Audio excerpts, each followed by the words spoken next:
அவரிடம், நானும் தீர்ப்பளிக்கவில்லை, நீ போகலாம், இனி பாவம் செய்யாதீர் என்றார். யோவான் 8:11. இன்றைக்கு அகில உலக பெண்களுக்கு எதிரான வன்முறை தினம். இன்னைக்கு உலக அளவில் பார்த்தீங்கன்னா 70% பெண்கள் இந்த வன்முறைக்கு ஆளாக்கப்படுறாங்க. பல விதமான வன்முறை, அதாவது அடிக்கிறது தான், பேசுறது தான் இல்லை, அதாவது வார்த்தையில சொல்லவே முடியாது. சில நேரம் அவங்க மன உளைச்சலுக்கு அதிகமாக எங்கெல்லாம் ஆளாக்கப்படுறாங்க, அதெல்லாம் கூட வன்முறை. அப்போ இந்த வன்முறையில் பார்த்தீங்கன்னா பல நேரத்தில் அவங்களுக்கே தெரியாது, இதெல்லாம் வன்முறையானே தெரியாது. அந்த அளவுக்கு அவர்கள் மேலே பல விதமான காரியங்கள் திணிக்கப்படுகிறது. அப்போ நிம்மதி இல்லாமல் வாழ்கிற மக்கள் அதிகமாகவே இந்த பெண்கள் இருக்கிறாங்க. இப்போ இதில் பார்த்தீங்கன்னா நிறைய நேரத்தில் பாரதியார் கூட சொல்வார்ல, அதாவது ஆணும் பெண்ணும் சரிநிகர் சமமாய் வாழ்வோம் இந்த நாட்டிலே, மாதர் தம்மை இழிவு செய்யும் மடமையை கொளுத்துவோம். ஆனால் மாதரை கொளுத்துகிற நிலைமை, மடமையை கொளுத்தவில்லை. அதே போல் ஆணும் பெண்ணும் சமமாக இருக்கிறாங்களான்னா, இன்றைக்கி நிறைய நேரம் என்ன தெரியுமா சொல்லுவாங்க, அதாவது பெண்கள் எல்லா துறையிலும் வளர்ந்துட்டாங்க, விமான ஓட்டிகளாக கூட பெண்கள் இன்றைக்கி வந்துட்டாங்க, எல்லா நிலையும் உயர்ந்துருக்கிறாங்க, கல்வி கற்றுக்கிறாங்க, நல்ல நாகரிகம் இருக்குது, நல்ல விழிப்புணர்வு இருக்குது, இப்போ ஆண்களுக்கு தான் என்ன தேவை, உரிமை தேவை அப்படின்ற மாதிரிலாம் சொல்லுவாங்க. ஆனால் அதாவது ஒரு இடத்துல ஒரு அடிமையாக இருப்பார். ஒரு முதலாளி இருக்கிற வச்சு ஒரு கம்பெனியில், அந்த முதலாளிக்கு தொழிலாளியாக ரொம்பவே அடிமைய நிலையிலிருந்து பணியாற்ற ஒரு மனிதனாக இருந்தவனை வீட்டுக்கு வந்தால் அவர் எஜமானாக இருப்பார், அவருடைய மனைவி அவருக்கு அடிமையாக இருக்கிற ஒரு நிலைமை. அப்போ என்னென்னா நான் ஆண் அப்படின்ற எண்ணம் இருக்கு. அப்போ அந்த சமத்துவ நிலை இல்லாமல் போகிறது. அப்போ அந்த ஈக்குவாலிட்டி இல்லை, ஃபேமிலியில் இல்லைன்னா, குடும்பத்தில் இல்லைன்னா, அப்போ இந்த விட்டு கொடுத்து போகிற நிலைமை இல்லைன்னா அங்கே கண்டிப்பாய் வன்முறை ஏதாவது ஒரு வார்த்தையை ஆரம்பித்து அது வேறு விதத்தில் பெரிய லெவலில் அவர் சேர்ந்து வாழவே முடியாத அளவுக்கு கொண்டு போக இன்னைக்கு விட்டுதுங்க. இன்றைக்கி இந்த வன்முறையினால் பார்த்தீங்கன்னா பல குடும்பங்களும் பிரிஞ்சு இருக்கிறத நம்ம பார்க்குறாங்க.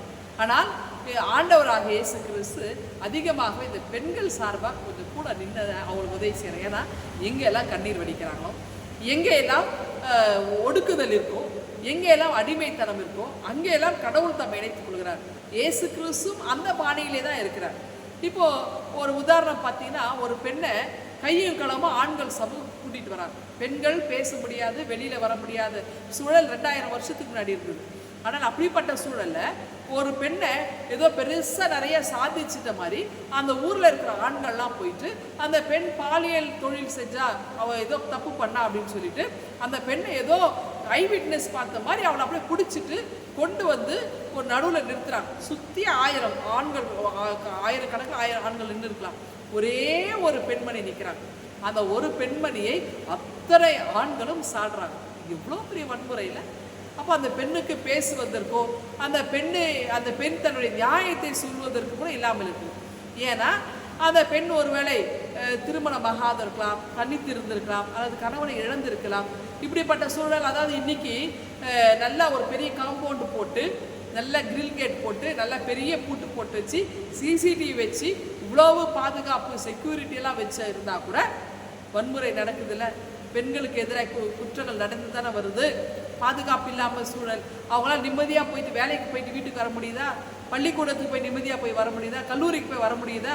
அப்போ சிறு குழந்தைய நம்ம தொட்டியில் போட்டுட்டு படுக்க வச்சுட்டு நம்ம வேலையை பார்க்க முடியுதா? இல்லைல்ல.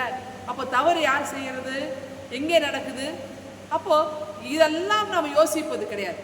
அப்போ இயேசுவின் காலத்தில் என்ன நடந்திருக்கோன்னா, அந்த காம்பவுண்ட் வால்லாம் கிடையாது, பூட்டெல்லாம் கிடையாது, கதவெல்லாம் கிடையாது.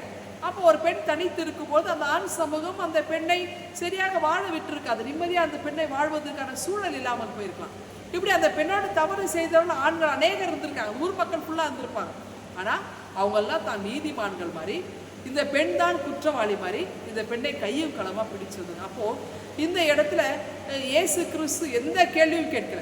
இந்த பெண் பாவம் செஞ்சா இயேசு என்ன தீர்ப்பிட போகிறார்?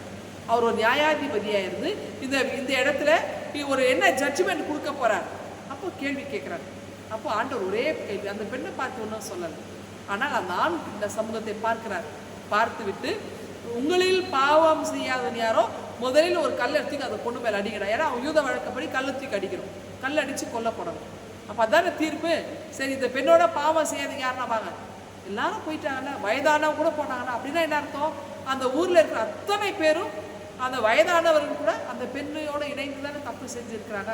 அப்படி இருவருமே தவறு செய்திருக்கும் போது ஆண்கள் தண்டிக்கப்படாமல் பெண்ணுக்கு மட்டும் தண்டனை வர வேண்டும், பெண்ணுக்கு மட்டும் தீர்ப்பிட வேண்டும் சொல்றது எந்த விதத்தில் நியாயம்? அதைத்தான் இயேசு கிறிஸ்து தம்பி விரல்களாலே கீழே குனிந்து எழுதியிருக்கலாம். அவர் 1, 2, 10 எண்ணத்துக்கு ஓடிருங்கன்னு சொல்லியிருக்கலாம் இல்லையா? அப்படி கூட நடந்திருக்கலாம். அப்போ இதெல்லாம் அவர் தன்னுடைய விரலிலே ஒவ்வொன்றாய் எழுதியிருக்கிறார். அப்போ இந்த உலகமானது பெண்களுக்கு எதிராக தான் இருக்கிறது தவிர ஆண்கள் செய்கிற தவறுகளை, ஆண்கள் செய்கிற குற்றங்களை வெளியில சொல்ல முடியாது. அதை தவறாகவோ குற்றமாக கூட கருத முடியாத ஒரு சூழல். பெண் என்றால் ஒரு கலாச்சார ரீதியான ஒரு சட்டம்